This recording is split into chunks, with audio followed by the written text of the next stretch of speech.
It's New Zealand's most expensive roading project, $1.4 billion. But the Waterview tunnels are also a cash cow, thanks to Aucklanders' need for speed. So far, they've been earning the government more than $23,000 a day. If we have a crash halfway in that tunnel, it makes it very dangerous for everybody concerned, including the emergency responders. So we want people to understand that risk. Police National Manager of Road Policing, Steve Greeley, says clearly not everyone does understand that risk. So, the police operate 4 speed cameras in the twin 2.4 kilometre long tunnels, one at each entrance and exit.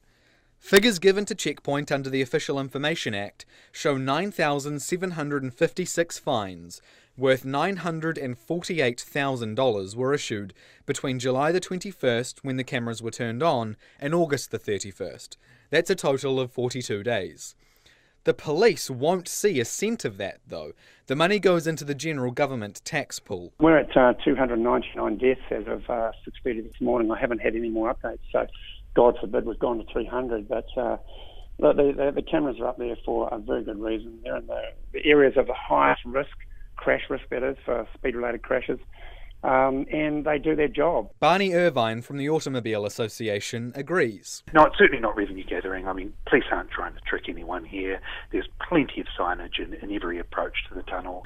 But what this really highlights to us is the need for the speed camera sites to be reviewed every 6 to 12 months, not just in Waterview, but right around the country. And we think that review should be done by an independent body.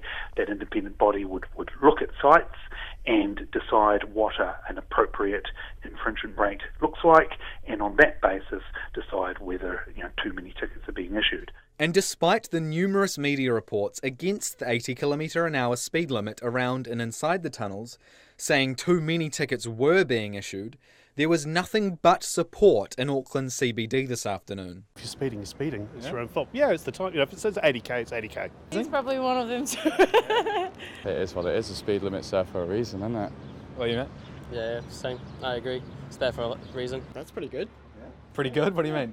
Oh, I mean, that's what they're there for, right? Amongst the figures given to Checkpoint, the police said just over 1.5 million vehicles drove through the tunnels in the 42 days between July 21st and August 31st, which, if true, would mean the number of people using the tunnels in their second month was half the first month. But the Transport Agency has disputed the police's figure. It says its records show more than 2.5 million trips in that period. The difference is, the police say, down to the fact its cameras aren't actually turned on 24 hours a day. They have to be turned off for maintenance, and so photos of people speeding can be downloaded. The Transport Agency says the speed limit inside the tunnels will stay at 80, and Superintendent Greeley says the speed cameras are here to stay. To remove those would almost give open licence to some people, and I think the consequences then would be catastrophic. Which means an easy $8 million a year for the government if Aucklanders continue to refuse to stick to the limit. For Checkpoint, Zac Fleming.